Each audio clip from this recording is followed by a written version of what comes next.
Pessoal, nesse vídeo eu vou fazer a revisão dos conteúdos que vão cair na prova do 8º ano no primeiro bimestre, beleza? Prova bimestral. Então, você do 8º ano, o que você precisa saber para ir bem nessa prova do primeiro bimestre? Primeira coisa que é fundamental são os conjuntos numéricos.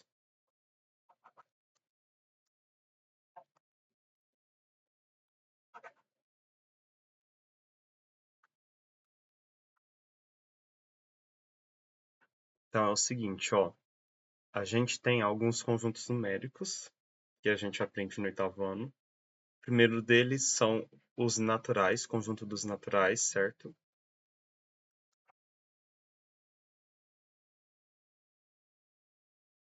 Naturais. E o que é o conjunto dos naturais? É o conjunto de todos os números que a gente usa para enumerar, organizar e contar, beleza? Então são esses números mais simples, vamos dizer assim, entendeu? Quem são eles, né? Não pode esquecer que o zero é um número natural. Então sempre, o conjunto dos naturais vai começar com zero. Por quê? Porque lá no trabalho de recuperação paralela, teve muita gente que não mencionou zero como natural. Ou foi perguntado se o zero era natural e falou que não era. O zero é um número natural, entendeu? Se você não souber disso, você vai errar na prova, porque vai cair. Então, zero, 1, 2, 3, 4, 5, 6, 7, 8, 9, 10. Termina no 10? Não. Continua, entendeu? Vai até o infinito. O conjunto dos números naturais possui infinitos elementos, entendeu? Tem que incluir o zero. E quem que não vai entrar aqui nos naturais? Aqui não vai entrar número decimal, fração não exata, entendeu? Não entra nos naturais. Número negativo não entra, beleza? Raiz não exata também não entra. Então só vai entrar esses números que são usados para a gente contar e para enumerar, os naturais. Depois dos naturais, tem os inteiros.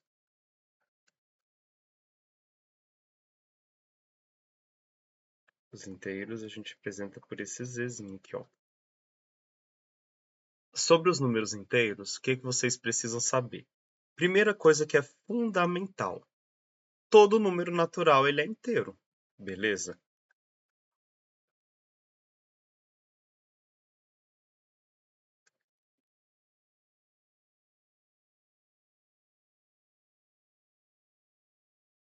Opa!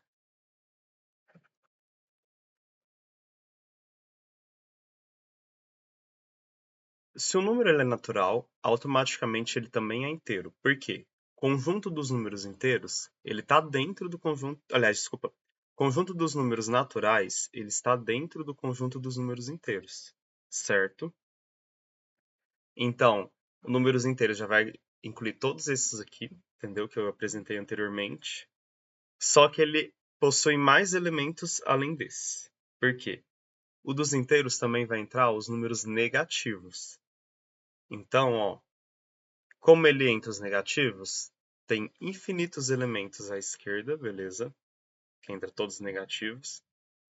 Aí vai entrar aqui menos 4, menos 3, menos 2, menos 1, 0, 1, 2, 3, 4 e assim por diante, entendeu?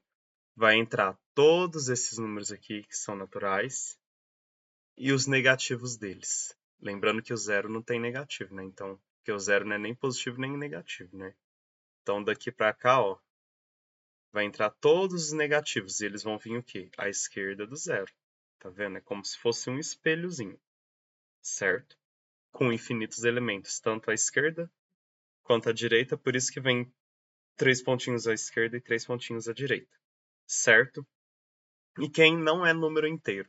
Porque o próprio número já fala inteiro, o número tem que ser inteiro.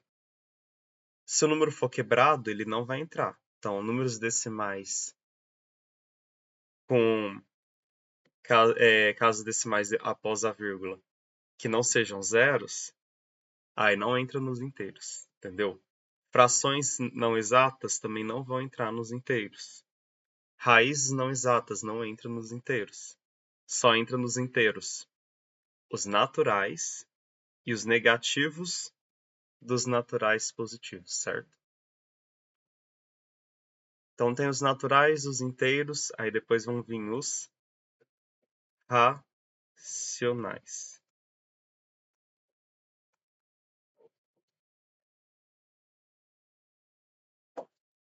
Tá. O que é o número racional?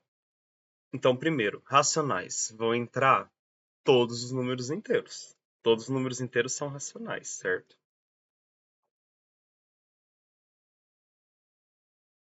Então, calma aí.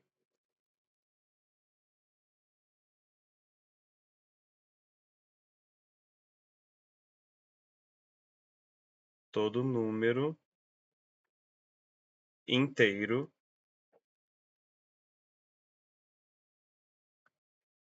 é racional.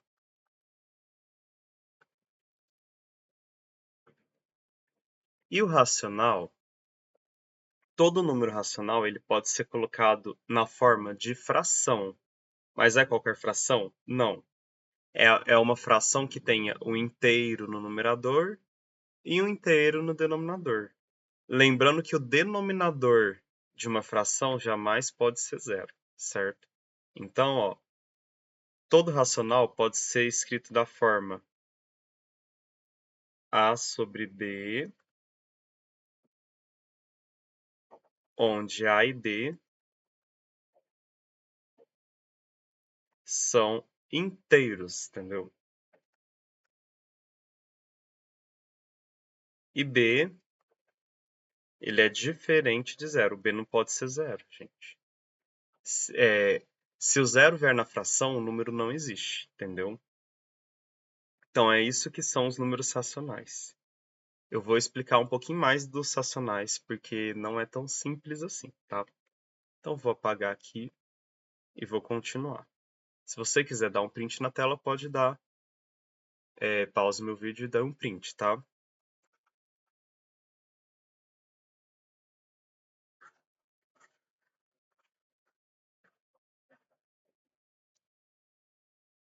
Então, olha só, os inteiros. A gente pode representar ele da seguinte maneira, ó. Eu vou colocar... Os inteiros não, os racionais.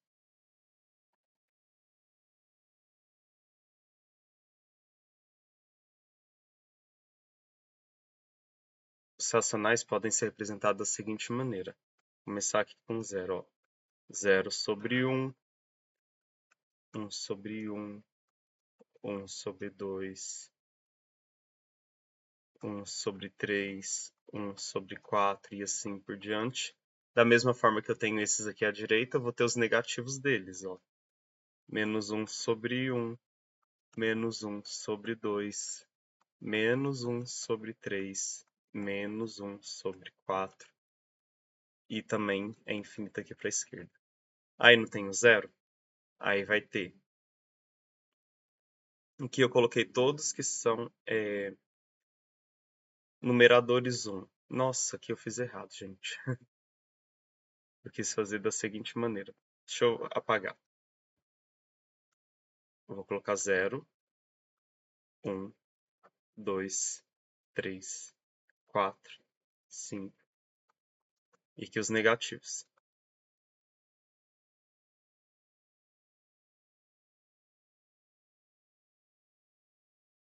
Vou dividir todo mundo por 1, ó. Então vou criar frações aqui, tá vendo? Essa linha de cima é o quê? É o conjunto dos números inteiros, certo? Só que os racionais não se limitam a ela. Continua, ó. Eu posso colocar 0, 1, 2, 3, 4, 5. Menos 1, menos 2, menos 3, menos 4 e menos 5. Agora todo mundo sobre 2.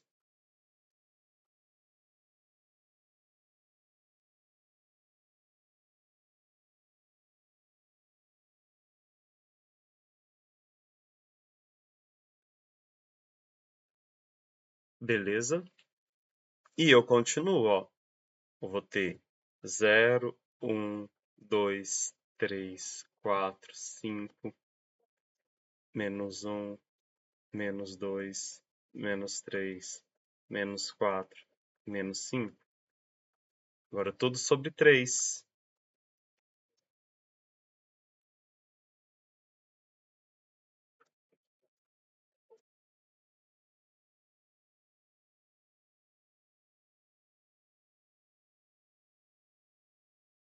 E vai até o infinito, beleza? Então, e também continua acima, tá? Infinito tanto para cima quanto para baixo, esquerda e direita. Aqui dá para vocês terem pelo menos uma noção do que é o conjunto dos números racionais. Tendo em vista isso, olha o que a gente vai ter como número racional. A gente vai ter as frações exatas e não exatas de inteiros.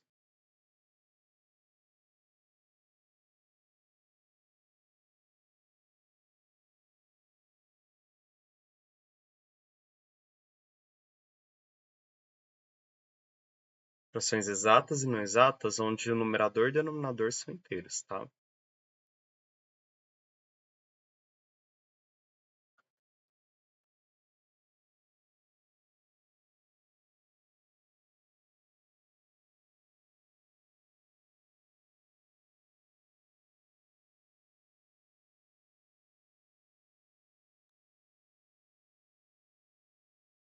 Lembrando que o denominador não pode ser igual a zero. Então, aqui, quando eu coloquei 3 pontinhos, eu não vou ter tudo dividido por zero. Eu vou partir por -1, por -2, o -3, tranquilo? Tá? Que mais que vai entrar aqui, gente? Porcentagens.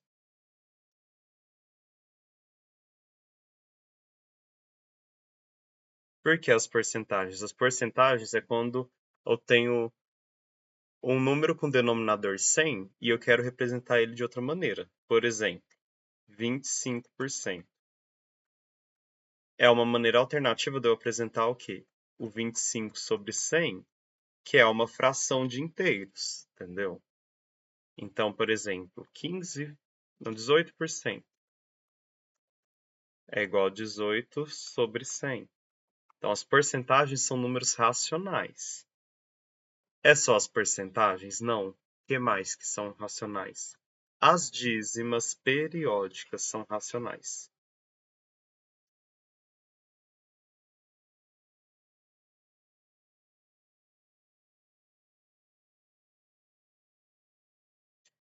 Por que as dízimas periódicas são racionais? A gente vai ver daqui a pouquinho, quando eu for entrar nas dízimas periódicas, que eu tenho uma fração geratriz para essa dízima periódica.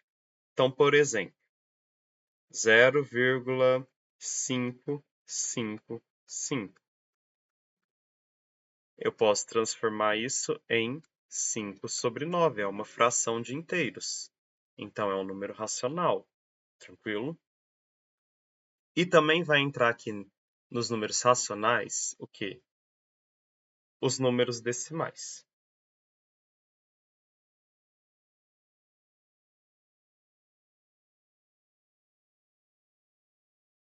E por que os números decimais? Por exemplo, 0,13.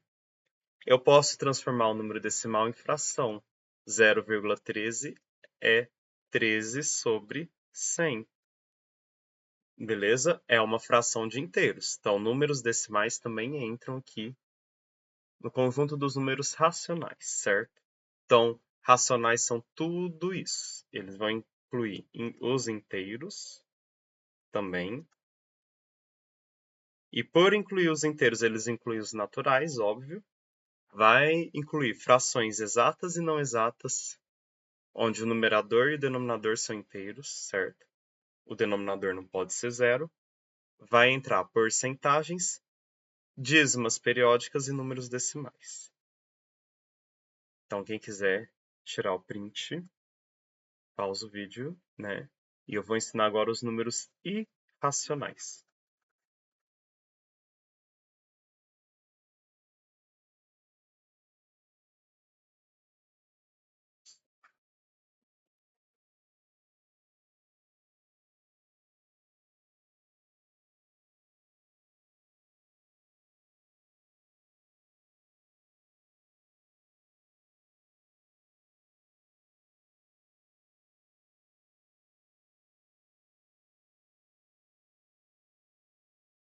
os números irracionais. Quem vai entrar nos números irracionais? Gente, vai entrar as raízes não exatas, entendeu? Então, ó,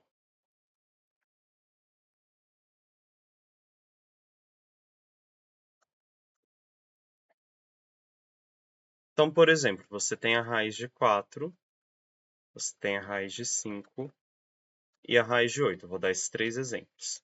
Qual delas ou quais delas são irracionais?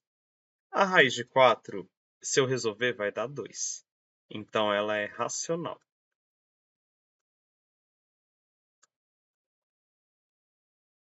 Beleza? Agora, a raiz de 5, tem como eu... Existe um número que vezes ele mesmo. Um número racional que vezes ele mesmo dê 5? Não existe. Então, essa raiz de 5 ela é irracional.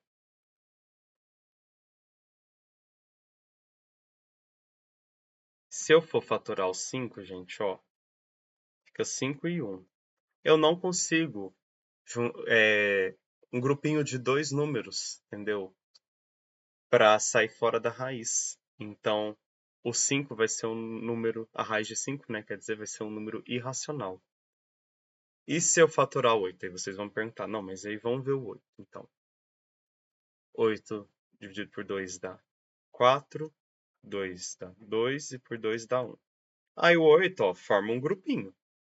Só que sobrou um fator que fica sozinho. Esse fator que sobra, ele continua dentro da raiz. Então o resultado é 2 raízes de 2, certo? Como a gente ainda tem um número dentro da raiz, a raiz de 8 continua sendo irracional.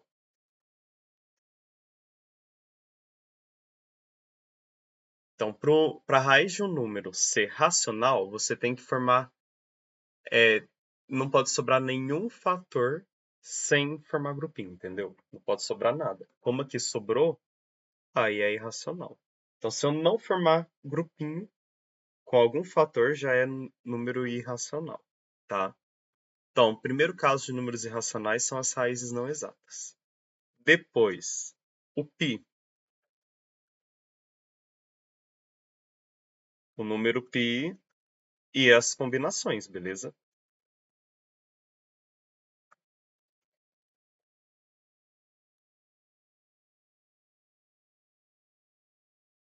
Então é assim, ó. O π, ele é irracional.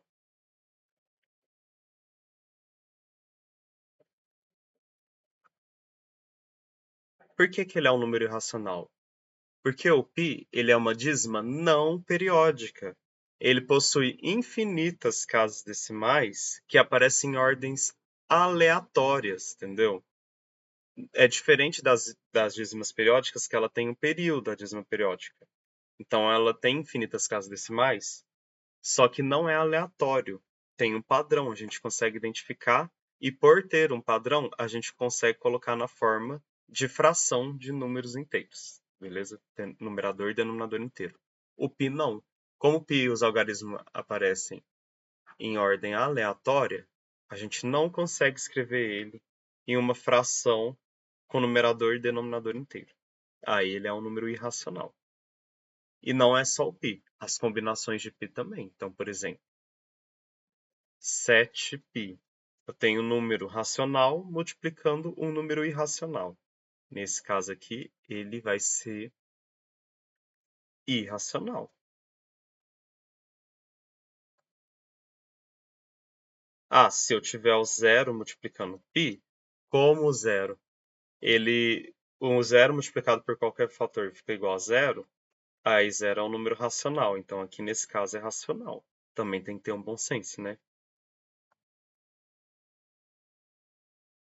Ah, eu tenho π mais 3. Continua sendo irracional.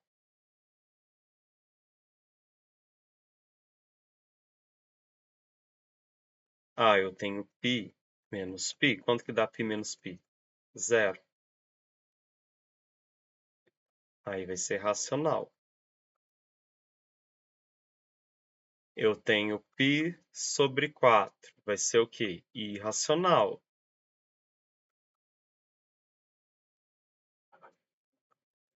Eu tenho π sobre 5π. Vai acontecer o que com π? Vai cortar, vai sobrar o quê? 1/5. 1/5 é o quê? Racional.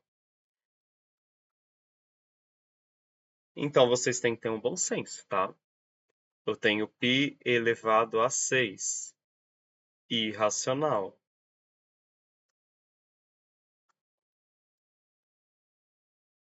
Eu tenho π elevado a 0. Todo número elevado a 0 é igual a 1. Então, isso é racional. Então, as combinações de π, vocês vão ter que analisar cada caso a caso. Se der algum caso que é número racional, é óbvio, vai ser racional. Fora isso, vai ser irracional, tá? Então, por fim, a gente vai ter agora o conjunto dos números reais.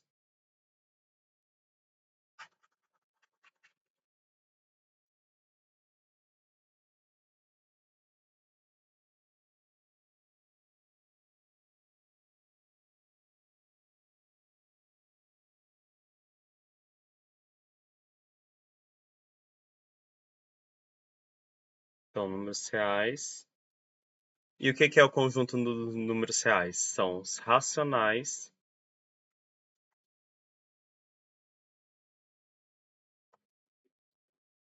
e irracionais, beleza?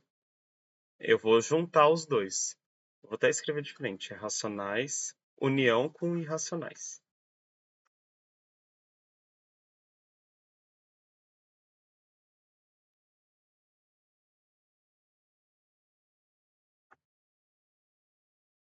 Então, quando eu junto todos os números racionais com todos os números irracionais, eu formo um grande conjunto que são os números reais.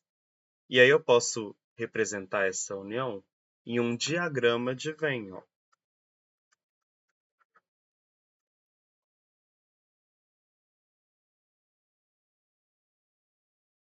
Então, ó, aqui estão os reais, certo?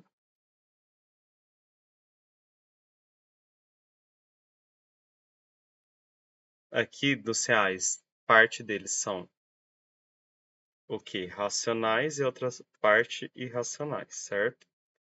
Dentro dos racionais, a gente tem os inteiros.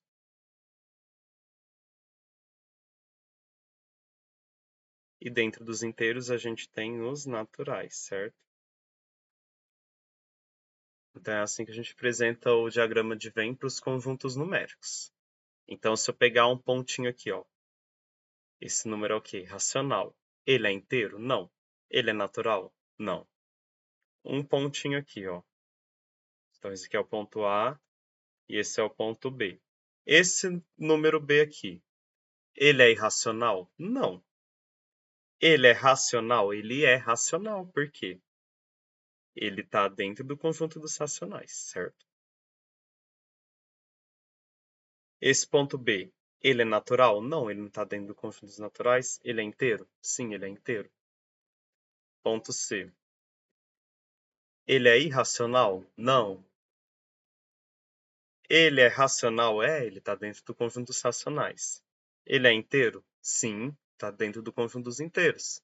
Ele é natural? Sim, está dentro do conjunto dos naturais. E por fim, esse número D aqui, ó. Ele é irracional? Sim, está dentro do conjunto dos irracionais. Ele é racional? Não. Ele é inteiro? Não. Ele é natural? Não. Agora, A, B, C e D estão todos dentro do conjunto dos reais. Então, todos eles são números reais. Tá bom? Eu espero que esteja entendido esse assunto. Qualquer dúvida, pode me perguntar aqui no vídeo ou em sala de aula.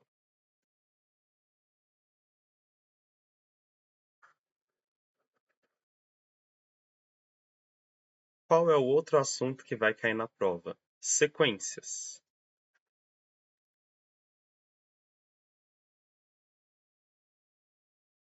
Então, o que vocês têm que saber sobre sequências? Que existem as recursivas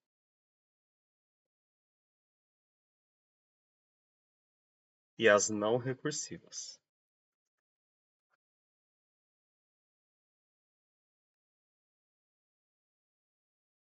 Tá. Mas antes da gente ir para as recursivas e não recursivas, eu vou só fazer um adendo aqui.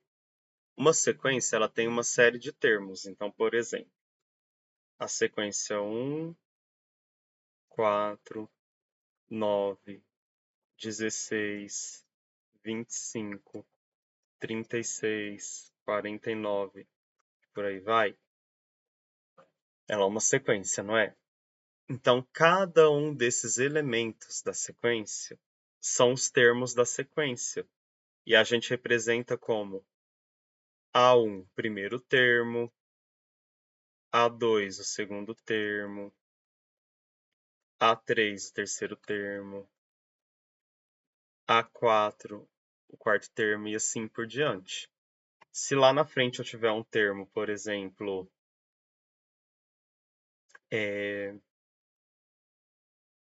o 1024, eu não sei qual que é a posição, eu vou colocar como AN. AN é um termo genérico da minha sequência, entendeu? E a sequência ela vai ser recursiva quando a lei de formação dela depende de outro termo. Por exemplo, eu vou falar que a fórmula geral dessa sequência aqui recursiva é AN é igual a n menos 1 vezes a n menos 2. Então, olha só. Para eu descobrir um termo da minha sequência, eu preciso usar outros termos, entendeu? Então, quando eu preciso usar outros termos na minha sequência, eu vou ter uma sequência recursiva. Agora, se na fórmula geral da minha sequência eu não precisar usar outros termos, por exemplo, a n é igual a n ao quadrado, aí eu tenho uma sequência não recursiva, que é o caso do meu exemplo aqui. A lei de formação desse meu exemplo é o quê? A n é igual a n ao quadrado. Então, para o primeiro termo, o meu n vale 1. Ó. Então, em vez de eu ter a n, eu tenho quem? A1. Não é n ao quadrado? Ficou o quê? 1 ao quadrado. O A2 ficou o quê? 2 ao quadrado. A3, 3 ao quadrado. A4, 4 ao quadrado. E assim por diante. Entendeu? Essa é a diferença de sequência recursiva e não recursiva. Vamos supor que eu dei a fórmula de uma sequência recursiva, por exemplo. Então, vou dar um exemplo de cada uma aqui. Ó. A minha não recursiva tem a fórmula n, vai ser igual a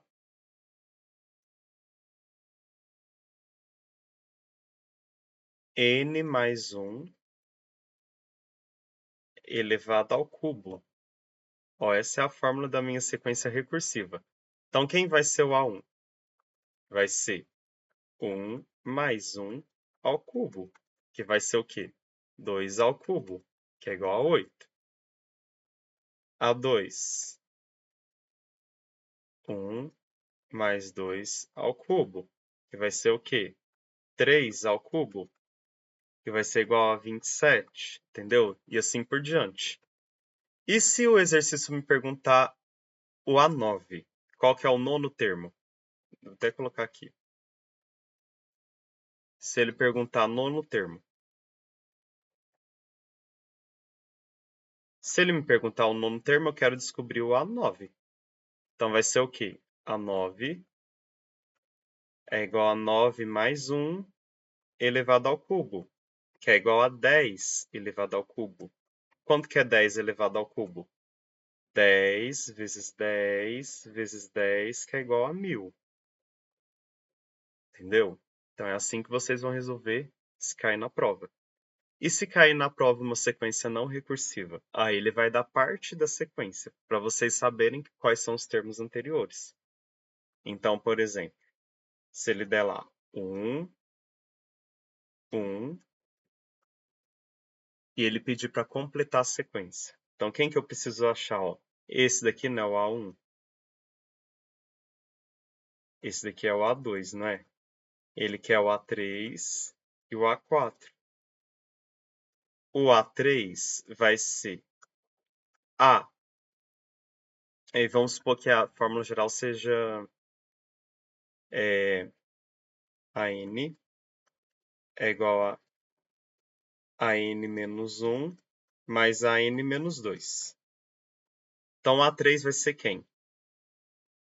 A3 menos 1 mais A3 menos 2. O A3 vai ser igual a quem? A. 3 menos 1 vai ser igual a 2. E 3 menos 2 vai ser igual a 1. Vai ser o A2 mais o A1. Ou seja, o A3 vai ser igual a 1 mais 1, que é igual a 2. E o meu A4? A4 vai ser o A4 menos 1 mais A4 menos 2. Ou seja, vai ser o A3 mais o A2. Quem que é o meu A3? É 2. E o A2 é 1. 2 mais 1 igual a 3. O meu A4 é 3. Então aqui tem alguns exemplos de como é que as sequências podem cair na prova, tá? Se quiser tirar uma foto, vai cair também. Dízima periódica.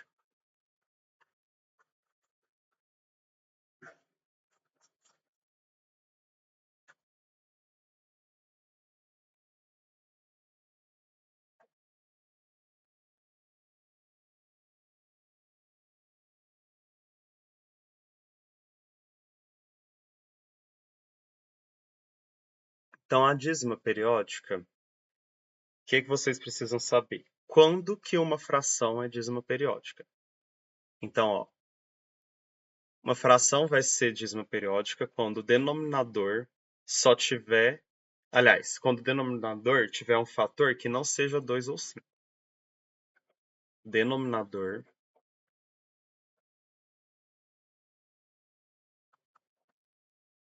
da fração irredutível, porque não é qualquer fração, gente.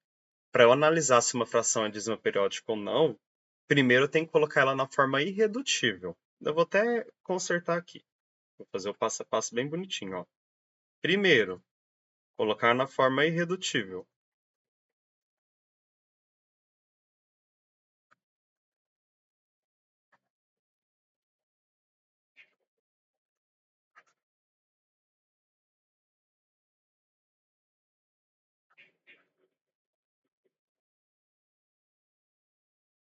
A fração está na forma irredutível, aí sim, o denominador não pode ter fator diferente de 2 ou 5.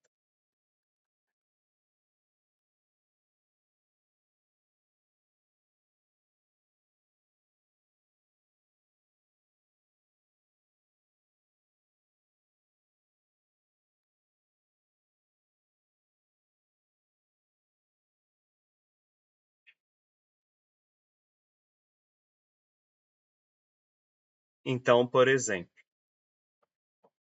vou pegar a fração aqui, ó, 15 sobre 20. Beleza? Está na forma irredutível? Não está. Então, eu vou passar para a forma irredutível. Como é que eu transformo a fração para a forma irredutível? Vou simplificando ela. Então, ó, dá para dividir por 5, né? Vai ficar o quê? 3 quartos. Agora está na forma irredutível, certo? Então, eu vou olhar o denominador, ó, vou olhar o 4. Na hora que eu fatoro 4, dá por 2, 2 dá por 2, 1. Os meus fatores, ó, tem algum fator diferente de 2 ou de 5? Não, porque só apareceu o fator 2. Então, aqui não é uma dízima periódica.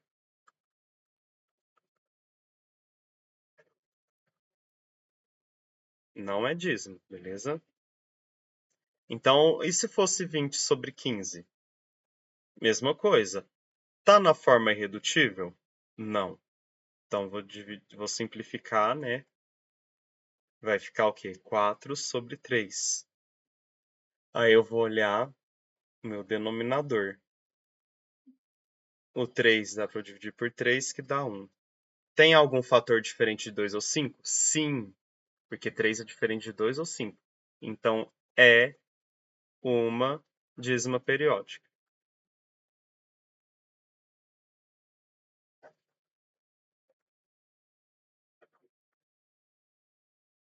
Se fosse, por exemplo,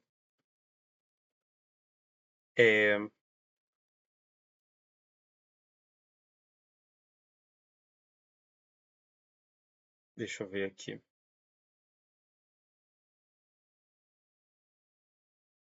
9/18. Então, primeiro, tá na forma irredutível? Não. Então, eu vou simplificar, vou dividir por 9. Vai ficar o quê? 1/2.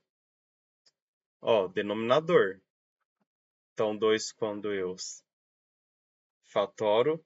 Tem algum fator diferente de 2 ou 5? Não. Só apareceu 2, então não é dízima, beleza? Então, essa fração aqui, olha, não é dízima. Agora, se eu pegar, por exemplo, 25/75, dá para eu simplificar por 25, ó. Vai ficar o quê? 1/3.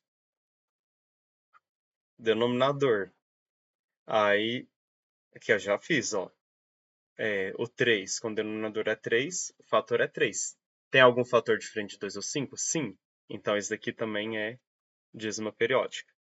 Então, é assim que vocês vão identificar se uma fração é dízima ou não, tá? Primeira etapa. Depois, eu identifiquei que a fração é uma dízima periódica. E aí, como é que eu transformo ela em uma dízima periódica, né? Então, vamos supor que eu tenho a fração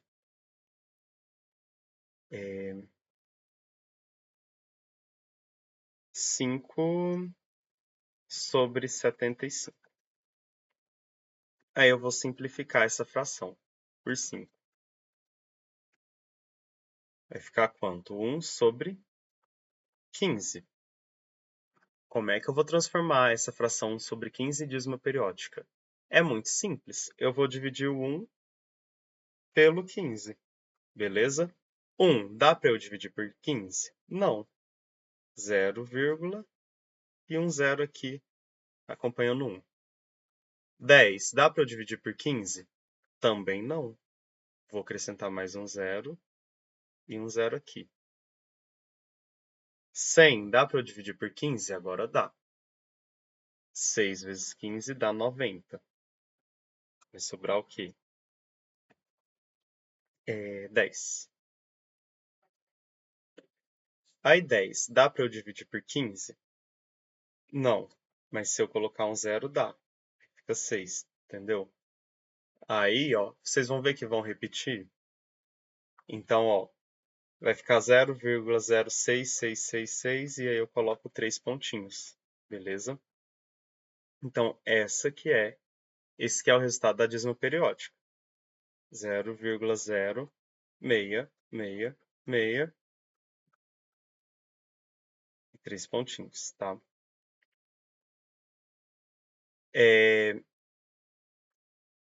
Então, é só você dividir o numerador pelo denominador. O mais difícil não é transformar a fração em dízima periódica, é o contrário. A dízima periódica é em fração. Por exemplo, vamos supor que eu queira agora transformar 0,444 em fração. Eu quero descobrir qual é a fração geratriz. Então, primeiro, ó, pessoal, toda dízima periódica ela tem um período. Qual que é o período dessa dízima periódica? Ó? Você vai ver qual algarismo ou quais algarismos, né? Qual conjunto de algarismo está se repetindo. Aqui quem está repetindo é o 4, não é? Então, o nosso período é 4, entendeu? Então, como é que eu vou transformar o 0,444, 3 pontinhos, numa fração geratriz? A regra bem prática é colocar, se é um algarismo que está repetindo, eu coloco um 9. Então, 4/9.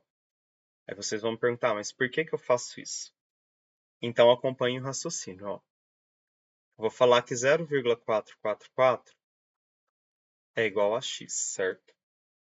Quanto vai ser 10x? 10x vai ser o quê?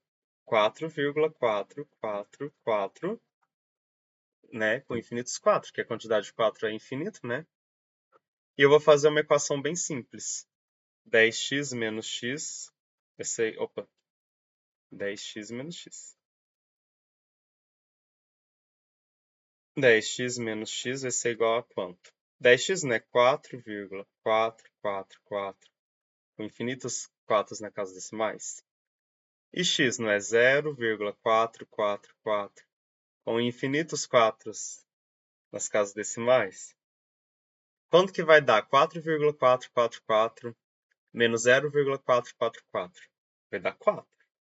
Então, 10x menos x é igual a 4. Só que quanto que é 10x menos x? 9x. 9x é igual a 4.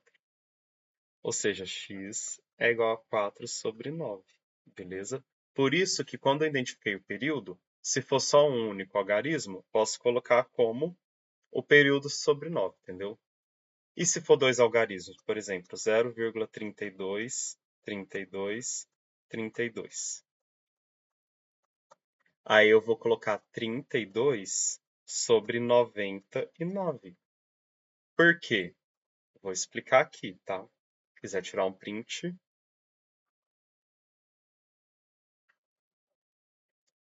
Por que que isso acontece? Ó, é a mesma coisa.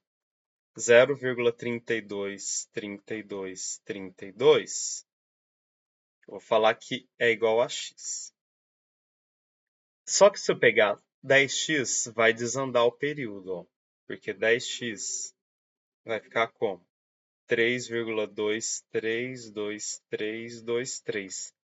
E na hora de eu fazer a minha subtração, vai desandar isso daqui. Não vai servir o 10x. Eu vou ter que pegar quem?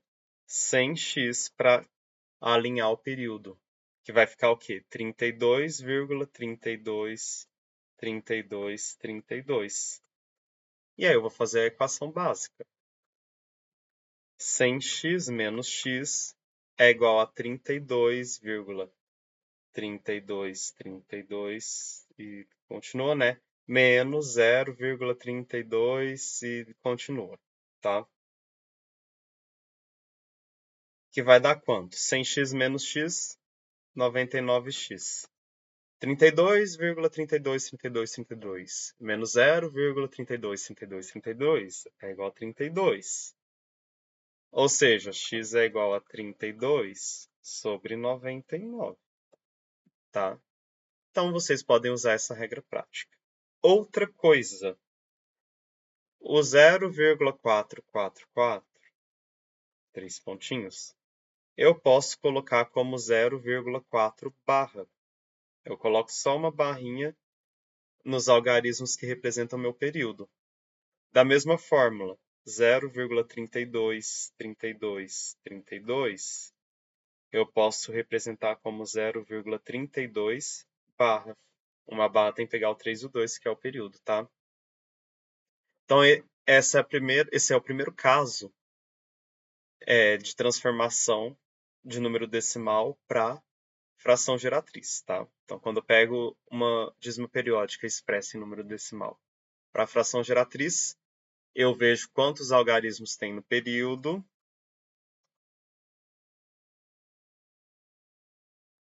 E aí a quantidade de algarismos é a quantidade de 9 que vem embaixo. Claro, por exemplo, e aqui eu vou apagar aqui de novo, tá?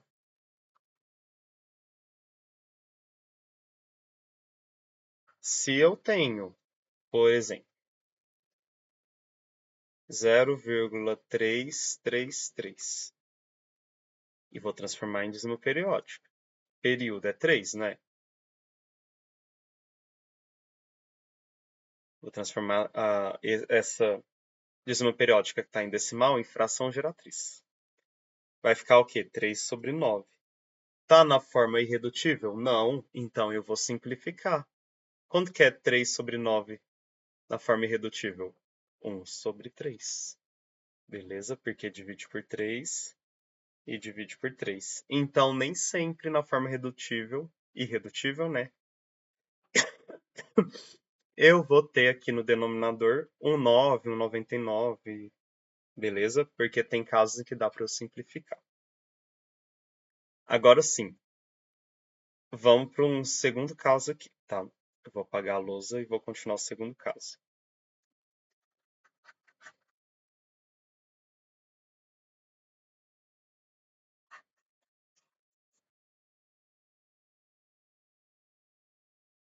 Vocês podem ter também assim, ó, 0,0222.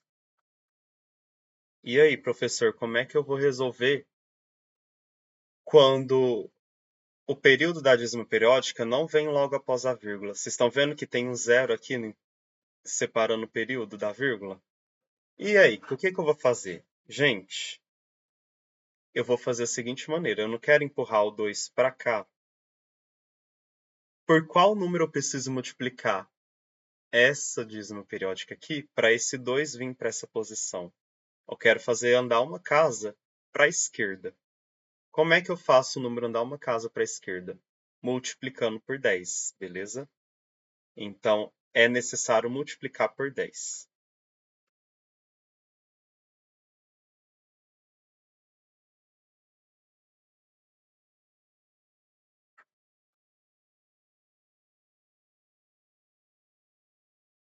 Mas, se eu multiplico por 10, gente, eu vou mudar o número. O número original é 0,0222 com 3 pontinhos, né? Quando eu multiplico esse número por 10, vira 0,2222. E não vai ser a mesma coisa, entendeu? Porque a fração geratriz dessa dízima é outra. Então, vou ter que fazer uma compensação. Eu vou multiplicar por 10, mas também vou dividir por 10. Porque quando eu multiplico por 10 e divido por 10, eu volto para o número original. Então, ó, 0,0222 vai ser igual a 0,0222 multiplicado por 10 e dividido por 10. Então, eu vou multiplicar e dividir por 10, certo? Aí eu mantenho o mesmo número. A fração geratriz que eu encontrar aqui é a mesma que eu encontrar aqui, beleza? Então, quanto que dá 0,0222 com infinitas casas decimais multiplicado por 10? Aí eu empurro o 2 para essa casa decimal. Fica 0,222 dividido por 10.